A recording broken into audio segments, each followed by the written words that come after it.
Hello, ഇന്നത്തെ കഥയിലേക്ക് എല്ലാവർക്കും സ്വാഗതം. ചാനൽ ആദ്യമായിട്ട് കാണുന്നവരാണെങ്കിൽ ഒന്ന് സബ്സ്ക്രൈബ് ചെയ്തിട്ട് സപ്പോർട്ട് ചെയ്യണേ. അങ്ങനെ വിമലാൻ്റിയുടെ അടുത്തേക്ക് ഹോസ്പിറ്റലിലേക്ക് വന്നിട്ട് ആൻറ്റിയുടെ മോളുടെ നമ്പർ ചോദിക്കുകയാണ് രേവതിയും സച്ചിയും കൂടെ. ആ സമയത്ത് അവർക്ക് എന്താ പറയേണ്ടതെന്ന് അറിയില്ല. തൊട്ടരികിൽ തന്നെ മാറിയിട്ട് കർട്ടന് പിന്നിലായിട്ട് അവിടെ ശ്രുതി മാറി നിൽക്കുന്നുണ്ട്. അപ്പോൾ അവളിങ്ങനെ അമ്മയെ പേടിയോടുകൂടി നോക്കുകയാണ്. ആ സമയത്ത് രേവതിയോട് പറയാണ് വിമലാൻ്റി, എനിക്ക് മോളുടെ നമ്പർ അറിയില്ല.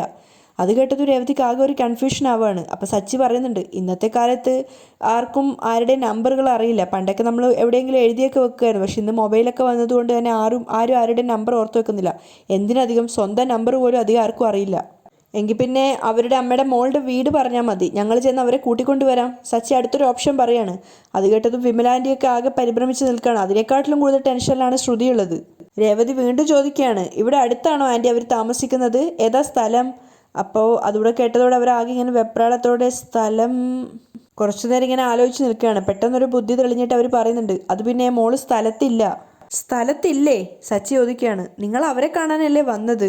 രേവതി വീണ്ടും ചോദിക്കുന്നുണ്ട്. അവരെ കാണാനല്ലെങ്കിൽ പിന്നെ ആരെ കാണാനാ വന്നത്? രേവതിയുടെ സംശയം കേട്ടതും ശ്രുതി വല്ലാതെ പേടിക്കുകയാണ്. മകളെ കാണാൻ തന്നെയാണ് വന്നത്, പക്ഷേ അവളിപ്പോൾ ഇവിടെ ഇല്ല. അവൾ ഗൾഫിൽ പോയി, അവൾക്കവിടെ ജോലി കിട്ടി. ആകെ കൂടെ പരിഭ്രമത്തോടു കൂടിയാണ് വിമലാൻ്റി സംസാരിക്കുന്നത്. സച്ചി അത് വിശ്വസിച്ചിട്ടുണ്ടായിരുന്നെങ്കിലും രേവതിക്ക് അത് വിശ്വസിക്കാൻ അല്പം പ്രയാസമുണ്ടായിരുന്നു. അവൾ വീണ്ടും ചോദിക്കുകയാണ്, ഗൾഫിൽ പോയെന്നോ? ആ ആ ഗൾഫിൽ പോയി, രാവിലത്തെ വിമാനത്തിന്. ഞാൻ അവളെ യാത്രയാക്കാനാ മോനെയും കൂട്ടി വന്നത്. അവർ കള്ളങ്ങൾക്ക് മേലെ കള്ളങ്ങൾ പറഞ്ഞുകൊണ്ടേ ഇരിക്കുകയാണ് രക്ഷപ്പെടാൻ വേണ്ടി. പക്ഷെ രേവതിക്ക് നല്ല സംശയം ഉണ്ടായിരുന്നു. അതിൻ്റെ ഇടയിലാണല്ലോ ഇങ്ങനെയൊക്കെ സംഭവിച്ചത്. അവള് ദുബായിലേക്ക് പോയി. അവരെ വിശ്വസിപ്പിക്കാൻ വേണ്ടി അവർ നന്നായിട്ട് പണിപ്പെടുന്നുണ്ടായിരുന്നു. അത് വിശ്വസിച്ചിട്ട് സച്ചി പറയാണ്, ആ എങ്കിൽ ശരി, നിങ്ങളുടെ ബന്ധുക്കളുടെ ആരുടെയെങ്കിലും നമ്പർ ഇതാ, ഞങ്ങൾ വിളിച്ചു പറയാം. ആ സമയത്ത് പരിഭ്രമത്തോടെ അവർ പറയുന്നുണ്ട്, അത് പിന്നെ എനിക്ക് ബന്ധുക്കളും സ്വന്തക്കാരുമായിട്ടൊന്നും ആരുമില്ല. അപ്പോൾ രേവതി വീണ്ടും ചോദിക്കുകയാണ്, മകളുടെ ഹസ്ബൻഡും അവരുടെ വീട്ടുകാരും ഒക്കെ എവിടെയാണുള്ളത്? അവരോട് ചെന്ന് വിവരം പറയാലോ. അത് കേട്ടത് ശ്രുതി പേടിയോടെ നിൽക്കുകയാണ്. അപ്പം വേഗം തന്നെ അവളുടെ അമ്മ പറയുന്നുണ്ട്, അവരുമായിട്ടൊന്നും ഇപ്പം യാതൊരു ബന്ധവും ഇല്ല. രേവതിയും സച്ചിയും ഇങ്ങനെ സംശയത്തോടെ നിൽക്കുമ്പോഴേക്കും പെട്ടെന്ന് തന്നെ അവർ പറയാണ്, അത് പിന്നെ ഞാൻ ആരെയും ശല്യപ്പെടുത്തുന്നില്ല മോളെ. കുട്ടിയെയും കൂട്ടിക്കൊണ്ട് ഞാൻ വേഗം തന്നെ നാട്ടിലേക്ക് പോയിക്കോളാം. എനിക്കിപ്പോൾ കുഴപ്പമൊന്നുമില്ല. അപ്പം തന്നെ സച്ചി പറയുന്നുണ്ട്, ശല്യോ? ആർക്ക് ശല്യം? ആര് വന്നില്ലെങ്കിലും നിങ്ങളെ ഞങ്ങൾ നോക്കും. വേണ്ടി വന്നാൽ നിങ്ങളെ ഞങ്ങളുടെ വീട്ടിലേക്ക് കൂട്ടിക്കൊണ്ടു പോകും. അത് കേട്ടത് ശ്രുതി ശരിക്കും ഞെട്ടുകയാണ്. അതുപോലെ തന്നെ വിമലാൻ്റിയും ഞെട്ടുന്നുണ്ടായിരുന്നു. അപ്പോൾ സച്ചി പറയാണ്, ഹോസ്പിറ്റലിൽ കിടക്കുകയല്ലേ, നിങ്ങളുടെ വേണ്ടപ്പെട്ട ആരെങ്കിലും ഉണ്ടെങ്കിൽ വിവരം അറിയിക്കാമെന്ന് കരുതി ചോദിച്ചതാ. അപ്പം വിമലാൻ്റി പറയുന്നുണ്ട്, നിങ്ങളുടെ വീട്ടിലേക്കൊന്നും ഞാൻ വരുന്നില്ല. എനിക്ക് സുഖമായി കഴിഞ്ഞാൽ എൻ്റെ മോനെയും കൂട്ടി ഞാൻ എൻ്റെ വീട്ടിലേക്ക് പോയിക്കോളാം. ശ്രുതിക്ക് ചെറുതായിട്ടൊരു സമാധാനം തോന്നുകയാണ്. അപ്പോഴേക്കും മുറിയിലേക്ക് ഡോക്ടർ വിസിറ്റിന് വരുന്നുണ്ടായിരുന്നു. അവർ വിമലാൻ്റിയോട് കുശലാന്വേഷണമൊക്കെ ചോദിക്കുകയാണ്. സുഖമായില്ലേ എന്നൊക്കെ ചോദിക്കുന്ന സമയത്ത് സച്ചി ചോദിക്കുന്നുണ്ട്, ഇപ്പോൾ കുഴപ്പമൊന്നുമില്ലല്ലോ? ഇപ്പോൾ കുഴപ്പമൊന്നുമില്ല, മെഡിസിൻസ് ഒക്കെ മുടങ്ങാതെ കഴിക്കണം, പിന്നെ ഇവരെ ഒറ്റക്കാക്കാൻ പാടില്ല, എപ്പോഴും കൂടെ ഒരാൾ ഉണ്ടാവണം. അപ്പോൾ ശ്രുതി ശ്രദ്ധയോടെ കേട്ട് നിൽക്കുകയാണ്. അപ്പം വിമലാൻ്റിയോടായിട്ട് ഡോക്ടർ പറയുന്നുണ്ട്, സുഖമില്ലെന്ന് അറിയില്ലേ, പിന്നെ എന്തിനാ ഈ കുഞ്ഞിനെയും കൊണ്ട് പുറത്തോട്ടേക്ക് ഇറങ്ങിയത്? ഇവരുടെ മുന്നിൽ പെട്ടതുകൊണ്ട് നിങ്ങൾ രക്ഷപ്പെട്ടു. എപ്പോഴും ഇങ്ങനെ രക്ഷിക്കാൻ ആളുണ്ടായെന്ന് വരില്ല, അതുകൊണ്ട് ശ്രദ്ധിക്കണം. വീണ് കിടക്കുന്ന കണ്ട ആരും ശ്രദ്ധിച്ചെന്ന് വരില്ല, എല്ലാവരും തിരിഞ്ഞു നോക്കാതെ പോവും. വയസ്സായ സ്വന്തം അച്ഛനമ്മമാരെ പോലും തിരിഞ്ഞു നോക്കാതെ പോകുന്ന കാലമായത്.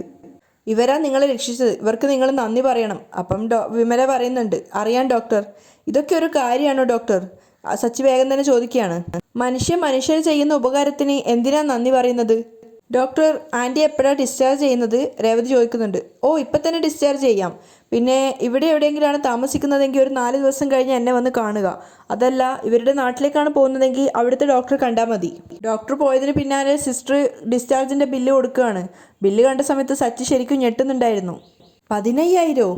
അപ്പോഴേക്കും വിമലാൻ്റി പറയുന്നുണ്ട്, അയ്യോ എൻ്റെ കയ്യിൽ കാശൊന്നും ഇല്ലല്ലോ മോനെ. ശ്രുതിക്കാണെങ്കിൽ എങ്ങനെയെങ്കിലും ഇവരൊന്ന് പോയി കിട്ടാൻ വേണ്ടി കാത്തു നിൽക്കുകയാണ്. അപ്പോഴേക്കും സച്ചി പറയുന്നുണ്ട്, ആ കുഴപ്പമില്ല ആൻറ്റി, ടെൻഷൻ അടിക്കാതെ, ക്യാഷ് ഞാൻ അടച്ചോളാം. അത് കേട്ടത് ശ്രുതിക്ക് തന്നെ അതിശയം തോന്നുകയാണ്. എന്നെക്കൊണ്ട് ബുദ്ധിമുട്ടായല്ലേ മോനെ? ഏയ്, ഒരു ബുദ്ധിമുട്ടുമില്ല, ഞങ്ങൾ വീട്ടിൽ പോയി കാശ് എടുത്തിട്ട് വരാം, കുറച്ച് ദിവസം ഞങ്ങളുടെ വീട്ടിൽ താമസിക്കാം, സച്ചി പറയുന്നുണ്ട്. അത് കേട്ടത് ശ്രുതി ഞെട്ടിത്തരിച്ച് നിൽക്കുകയാണ്. അപ്പോൾ സച്ചി പറയാണ്, പൂർണ്ണമായിട്ട് സുഖമായതിനു ശേഷം ആൻറ്റിയെ ഞങ്ങൾ നാട്ടിലേക്ക് വിടൂ. അവരാണെങ്കിൽ ആകെ കുഴക്കത്തിലായി. അവർ പറയുന്നുണ്ട്, അത് ഞാൻ നാട്ടിലേക്ക് പോയിക്കോളാം. അപ്പം രേവതി പറയുന്നുണ്ട്, ഞങ്ങൾ വിട്ടിട്ട് വേണ്ടേ ആൻറ്റി പോവാൻ? ശ്രുതി ആകെ പരിഭ്രമത്തിലാണ് നിൽക്കുന്നത്. അപ്പോഴേക്കും രേവതി ആദിയോട് ചോദിക്കുന്നുണ്ട്, നമുക്ക് വീട്ടിൽ പോയിട്ട് വരാം. ഞാൻ വരുന്നില്ല, ഞാൻ എൻ്റെ അമ്മൂമ്മയുടെ അടുത്ത് നിന്നോളാം. ആദ്യം പറയുന്നത് കേട്ടപ്പം വിമലയും പറയാണ്, അവനിവിടെ നിന്നോട്ടെ. എങ്കിൽ ശരി, ഞങ്ങൾ വീട്ടിൽ പോയിട്ട് പണം എടുത്തിട്ട് വരാം, സച്ചിൻ രേവതിയും പറയാണ്. അങ്ങനെ അവർ പൈസ എടുക്കാൻ വേണ്ടിയിട്ട് അവിടെ നിന്ന് പോയ തക്കം നോക്കിയിട്ട് വേഗം തന്നെ ശ്രുതി പുറത്തേക്ക് ഇറങ്ങുകയാണ്. ശ്രുതി ആകെ കൂടെ പരിഭ്രമത്തോടെ വന്നിട്ട് വിമലാൻ്റിയോട് പറയുന്നുണ്ട്, അവർ പറഞ്ഞത് കേട്ടല്ലോ, അവർ നിങ്ങളെ വീട്ടിൽ കൊണ്ടുവന്നാൽ പിന്നെ എന്താവും സ്ഥിതി? ഞാൻ എങ്ങോട്ടെങ്കിലും പോവേണ്ടി വരും. അപ്പോൾ കരഞ്ഞുകൊണ്ട് അവർ പറയുന്നുണ്ട്, നീ എങ്ങോട്ടും പോവണ്ട, ഞാൻ നാട്ടിലേക്ക് പോയിക്കോളാം. ആ സമയത്ത് ശ്രുതി മോനോട് തട്ടിക്കയറുകയാണ്. നിന്നോട് ഞാൻ പറഞ്ഞിട്ടുള്ളതല്ല അവരോട് സംസാരിക്കരുത് എന്നൊക്കെ പറഞ്ഞിട്ട് കുട്ടിയെ പേടിപ്പിക്കുന്ന സമയത്ത് അമ്മ വേഗം തന്നെ പറയുന്നുണ്ട്, നീ എന്തിനാ മോളെ അവനോട് ഇങ്ങനെ തട്ടിക്കയറുന്നത്? ആ സമയത്ത് മോൻ പിന്നെ എങ്ങോട്ടേക്ക് പോവാനാ? അപ്പോൾ ശ്രുതിയും ദേഷ്യത്തോടെ പറയുന്നുണ്ട്, ഓ നിങ്ങൾ രണ്ടുപേരും കൂടെ എന്നെ പെരുവഴിയിലാക്കും. ഞാൻ എത്രയും പെട്ടെന്ന് ഇഞ്ചക്ഷൻ വാങ്ങിയിട്ട് വരാം, പെട്ടെന്ന് തന്നെ ഇവിടുന്ന് പോകണം. അപ്പോൾ അവർ ചോദിക്കുന്നുണ്ട്, അവരോടൊരു വാക്ക് പോലും പറയാതെ പോവാനോ? ഓ വെറുപ്പിക്കല്ലേ അമ്മേ, എനിക്ക് ദേഷ്യം വരുന്നുണ്ട്. അപ്പം അവർ പറയുന്നുണ്ട്, അല്ല മോളെ, നീ ഇപ്പോൾ പോയാൽ അവർ നിന്നെ കാണില്ലേ? അതൊക്കെ ഞാൻ എങ്ങനെയെങ്കിലും പൊയ്ക്കോളാം, ശ്രുതി ദേഷ്യത്തോടെ പറയാണ്. പക്ഷെ അതേസമയം പുറത്തെത്തിയ സമയത്ത് രേവതി സച്ചിയോട് പറയുന്നുണ്ട്, അതെ വിമലാരിയുടെ സംസാരം ശ്രദ്ധിച്ചായിരുന്നോ? എന്തു പറ്റി? സച്ചി തിരിച്ചു ചോദിക്കുകയാണ്. സച്ചിക്ക് വലിയ സംശയം തോന്നുന്നില്ല, നീ എന്തൊക്കെ ഈ പറയുന്നത്? അതല്ലെന്നേ, അവരെന്തൊക്കെയോ മറച്ചു പിടിക്കുന്നതായിട്ട് തോന്നിയില്ലേ? എന്ത് മറച്ചു പിടിക്കാൻ? സച്ചിക്ക് ഒന്നും മനസ്സിലാവുന്നില്ല. അപ്പോഴേക്ക് അവർക്ക് പിന്നാലെ വന്നിട്ടുണ്ടായിരുന്ന ശ്രുതി അവർ പറയുന്നത് ശ്രദ്ധിച്ച് അവിടെ മാറി നിന്ന് കേൾക്കുകയാണ്. അപ്പം രേവതി സച്ചിക്ക് പറഞ്ഞു കൊടുക്കുകയാണ്, എന്തൊക്കെയോ പന്തികേടുണ്ട്, ഒരിക്കൽ പറയുന്നതല്ല പിന്നീട് പറയുന്നത്, ചോദിക്കുന്നതിനൊക്കെ എന്തൊക്കെയോ മറുപടികളാണ് പറയുന്നത്. മകളെക്കുറിച്ച് ചോദിക്കുമ്പോൾ എന്തോ ടെൻഷൻ ഉള്ളതുപോലെ, മകള് ഗൾഫിൽ പോയി എന്നല്ലേ പറഞ്ഞത്, അതിലെന്തോ കള്ളത്തരുള്ളതുപോലെ ഒഴിഞ്ഞു മാറാനായിട്ട് ഓരോന്ന് പറയുന്നതാ. അവരെന്തൊക്കെയോ മറക്കാൻ ശ്രമിക്കുന്നുണ്ട്. അതൊക്കെ കേട്ടപ്പോൾ ശ്രുതിക്കും ആകെ ടെൻഷൻ ആവാണ്, രേവതി സത്യങ്ങളൊക്കെ മനസ്സിലാക്കിയോന്ന് പേടിച്ചിട്ട്. നമ്മളിൽ നിന്ന് അവരെന്ത് മറക്കാനാ? സച്ചി ചോദിക്കുന്നുണ്ട്. അതല്ല, എന്തോ ഒരു കള്ളത്തരമുണ്ട്. അവരുടെ മകൾ ആരാണെന്നോ എന്താണെന്നോ എവിടെയാണെന്നോ നമ്മൾ അറിയരുതെന്ന് അവർക്ക് നിർബന്ധമുള്ളതുപോലെ. രേവതി തനിക്ക് അരികിലെത്തിയെന്ന് ശ്രുതിക്ക് ഏറെക്കുറെ മനസ്സിലാവുകയാണ്. അവൾ ആകെ കൂടെ ടെൻഷൻ അടിച്ചാണ് നിൽക്കുന്നത്. അപ്പോൾ രേവതി പറയുന്നുണ്ട്, അതാ എനിക്ക് മനസ്സിലാവാത്തത്, മകളെക്കുറിച്ച് നമ്മൾ അറിഞ്ഞാൽ എന്താ? അപ്പോൾ സച്ചി ഇങ്ങനെ അതിശയത്തോടെ രേവതിയെ നോക്കിയിട്ട് ചോദിക്കുകയാണ്, രേവതി നീ എന്തൊക്കെയാ ഈ പറയുന്നത്? വീട്ടിലിരിക്കുമ്പോൾ നീ ഞാൻ അറിയാതെ ത്രില്ലർ സിനിമകൾ കാണാറുണ്ടല്ലേ? അതിൻ്റെ കുഴപ്പം ഇത്. രഹസ്യങ്ങളുടെ ചുരുളഴിക്കാൻ ശ്രമിക്കുന്ന ഏതോ കുറ്റാന്വേഷകരുടെ ബാധ നിനക്ക് കയറിയിട്ടുണ്ട്. അതാണ് ഇങ്ങനെയൊക്കെ സംസാരിക്കുന്നേ. അപ്പം രേവതി പറയുന്നുണ്ട്, കളിയാക്കണ്ട, ഞാൻ പറഞ്ഞതിൽ കാര്യമുണ്ട്. അവരെന്തൊക്കെയോ മറക്കുന്നുണ്ട്, അത് ഉറപ്പാ. ഷോ, ശ്രുതി ആകെ ടെൻഷനിലായി. അപ്പോൾ സച്ചി പറയുന്നുണ്ട്, അതെന്തെങ്കിലും ആവട്ടെ, ഇപ്പം അതല്ല വിഷയം. നമുക്ക് അവരെ എങ്ങനെയെങ്കിലും ഇവിടുന്ന് ഡിസ്ചാർജ് ചെയ്യണം. വീട്ടിലെ കാറിൻ്റെ ഡ്യൂ അടക്കാൻ വെച്ച പൈസയുണ്ട്, നമുക്കത് എടുത്ത് വന്ന് അവരെ ഡിസ്ചാർജ് ചെയ്യാം. അപ്പോൾ രേവതി ചോദിക്കുന്നുണ്ട്, അപ്പോൾ ഡ്യൂ എങ്ങനെ അടക്കും? അത് പിന്നത്തെ കാര്യമല്ലേ, എന്തെങ്കിലും വഴിയുണ്ടാക്കാം, ഇപ്പം ഇതാണ് മുഖ്യം. നീ വാ, കാശെടുത്തിട്ട് വരാം. രേവതിയും കൂട്ടിക്കൊണ്ട് സച്ചി പോവാണ്. അവർ കാണാതെ മറഞ്ഞു നിന്നിട്ടുണ്ടായിരുന്ന ശ്രുതിക്ക് മനസ്സിലായി തൻ്റെ കള്ളത്തരങ്ങളെല്ലാം പുറത്താവാൻ പോവാണെന്ന്. വീട്ടിലെത്തിയിട്ടും രേവതിയുടെ സംശയം മാറിയിട്ടുണ്ടായിരുന്നില്ല. സച്ചി പണം എടുത്തോണ്ടിരിക്കുന്ന സമയത്ത് രേവതി പറയുന്നുണ്ട്, നിങ്ങൾ എന്തൊക്കെ പറഞ്ഞാലും വിമലാൻ്റെ എന്തൊക്കെയോ മറക്കാൻ ശ്രമിക്കുന്നതായിട്ട് എനിക്ക് ഉറപ്പുണ്ട്. ആദ്യം പോലും പഴയതുപോലെ അല്ലല്ലോ ഇപ്പോൾ പെരുമാറുന്നത്, എന്തൊക്കെയോ മറക്കുന്നത് പോലെ. അപ്പോൾ സച്ചി പറയുന്നുണ്ട്, കുട്ടികളുടെ മനസ്സിൽ എങ്ങനെ കള്ളം ഉണ്ടാവാനാ രേവതി? വെറുതെ നീ ഓരോന്ന് സംശയിക്കുന്നതാ. അപ്പോൾ രേവതി പറയുന്നുണ്ട്, നിങ്ങൾ അങ്ങനെ വിശ്വസിച്ചോളൂ, ഞാൻ വിശ്വസിക്കില്ല. അപ്പോൾ സച്ചി പറയാണ്, നീ വിശ്വസിക്കണ്ട. അപ്പോൾ രേവതി വീണ്ടും ചോദിക്കുകയാണ്, അല്ല വിമലാൻ്റിയെ തനിയെ നിർത്തരുതെന്നല്ലേ ഡോക്ടർ പറഞ്ഞിരിക്കുന്നേ? ഡിസ്ചാർജ് ചെയ്താൽ ആൻറ്റിയെ ഇങ്ങോട്ടേക്ക് കൂട്ടിക്കൊണ്ട് വരാം അല്ലേ? പിന്നെ അവരെ അവരുടെ വീട്ടിലേക്ക് പറഞ്ഞു വിടാൻ പറ്റുമോ? സച്ചി തിരിച്ചു ചോദിക്കുകയാണ്. പൂർണ്ണമായും സുഖമാകുന്നത് വരെ വിമലാൻ്റിയും ആദ്യം ഇവിടെ താമസിക്കട്ടെ. അപ്പോൾ രേവതി വീണ്ടും സംശയത്തോട് ചോദിക്കുകയാണ്, അല്ല അമ്മ പ്രശ്നം ഉണ്ടാക്കില്ലേ? അമ്മയുടെ വായടപ്പിക്കാൻ എനിക്കറിയാം. കാശ് എണ്ണി തിട്ടപ്പെടുത്തുന്ന സച്ചിയെ തന്നെ നോക്കിയിരിക്കുകയാണ് രേവതി. അപ്പോൾ സച്ചി പറയുന്നുണ്ട്, രേവതി പോവാം. അപ്പോൾ രേവതി അനുകമ്പയോടെ അവനെ നോക്കുകയാണ്. അത് കണ്ട് സച്ചി ചോദിക്കുന്നുണ്ട്, നീ എന്നെ ആദ്യമായിട്ട് കാണുകയാണോ? നീ എന്താ എന്നെ ഇങ്ങനെ നോക്കുന്നേ? അപ്പോൾ രേവതി പറയാണ്, ഞാൻ ഇവിടെ വന്നതിന് ശേഷം സച്ചേട്ടന് വേണ്ടി 1 രൂപ പോലും ചിലവാക്കുന്നത് ഞാൻ കണ്ടിട്ടില്ല. നിങ്ങൾക്ക് വേണ്ടി പുതിയൊരു ഷർട്ട് പോലും വാങ്ങിച്ചിട്ടില്ല. കിട്ടുന്നതെല്ലാം മറ്റുള്ളവർക്ക് വേണ്ടി ചിലവാക്കുക. വിഷമം തോന്നാറില്ലേ സച്ചേട്ടനെ? അപ്പം സച്ചി പറയാണ്, എന്തിനാ വിഷമം തോന്നുന്നേ? സന്തോഷമുള്ള കാര്യമല്ലേ ഇതൊക്കെ.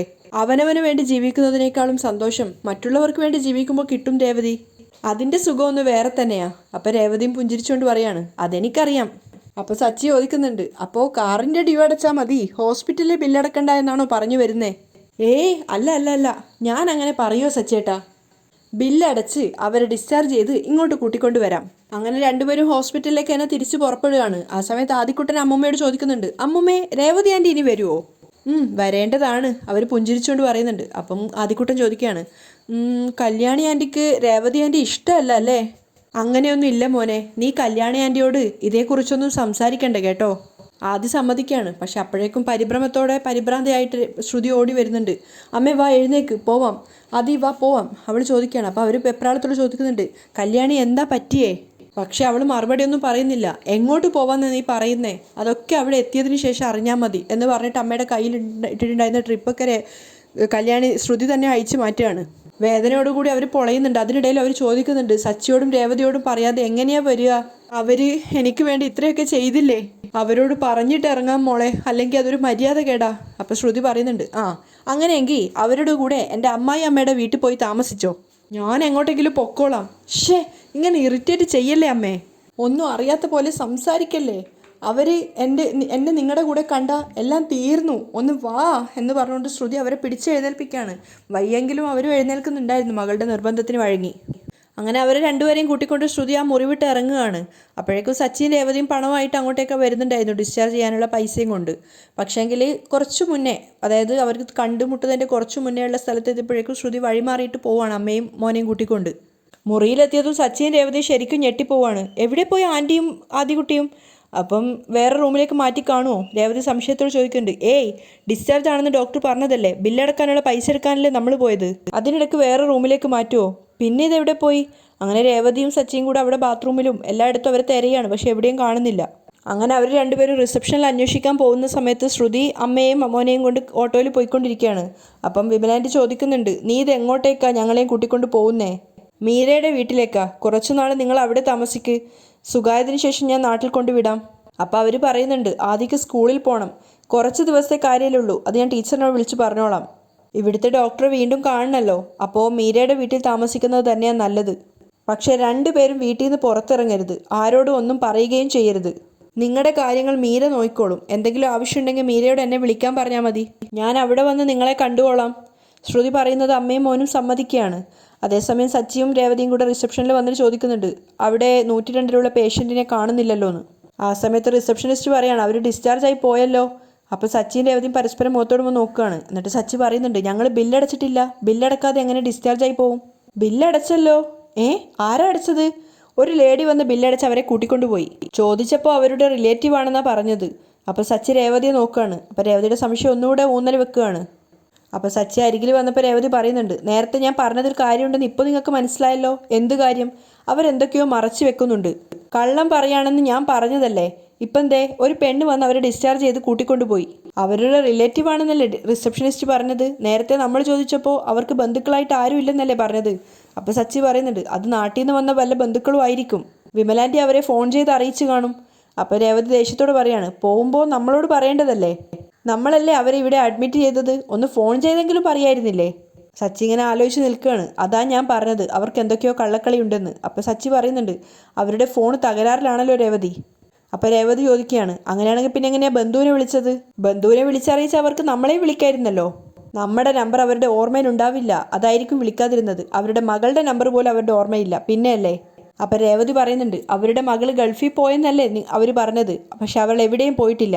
വിമലാൻറ്റിയെ കൂട്ടിക്കൊണ്ടുപോയത് അവരുടെ മകളായിരിക്കാൻ നല്ല സാധ്യതയുണ്ട്. അപ്പോൾ സച്ചി പറയുന്നുണ്ട്, അവരെന്തിനാ നമ്മളോട് കള്ളം പറയുന്നേ? അവരുടെ മകളെക്കുറിച്ച് നമ്മൾ അറിയാതിരിക്കാനാ അവർ നമ്മളോട് കള്ളം പറയുന്നേ. ആദ്യം പോലും മുമ്പ് നമ്മളോട് സംസാരിക്കുന്നത് പോലെയല്ല സംസാരിക്കുന്നേ. അവനും നല്ല ക്ലാസ് കിട്ടിയിട്ടുണ്ട്, പലതും അവനെ പറഞ്ഞ് പഠിപ്പിച്ചിട്ടുണ്ട്. എന്തൊക്കെയോ പന്തികേട് മണക്കുന്നുണ്ട് സച്ചേട്ടാ. അപ്പോൾ സച്ചി പറയുന്നുണ്ട്, അവൻ ചെറിയ കുട്ടി, നീ അവനെയും സംശയിക്കുകയാണോ? അമ്മുമ്മ ബോധമില്ലാതെ കിടക്കുന്നതിൻ്റെ വിഷമത്തിലായിരിക്കും അവൻ. അതിനിടയിൽ നമ്മൾ ചോദിച്ചതൊന്നും അവൻ്റെ തലയിൽ കയറിക്കാണില്ല. അതാ അവൻ വേണ്ട രീതിയിൽ മറുപടി പറയാത്തത്. നീ സംശയിക്കുന്നത് പോലെ ഒന്നുമില്ല. അവരുടെ ബന്ധു വന്ന് അവരെ കൂട്ടിക്കൊണ്ടുപോയി. വീട്ടിലെത്തിയ ശേഷം വിമലാൻറ്റി നമ്മളെ വിളിക്കുമായിരിക്കും. പക്ഷേ രേവതിയുടെ സംശയം അപ്പോഴും മാറിയിട്ടുണ്ടായിരുന്നില്ല.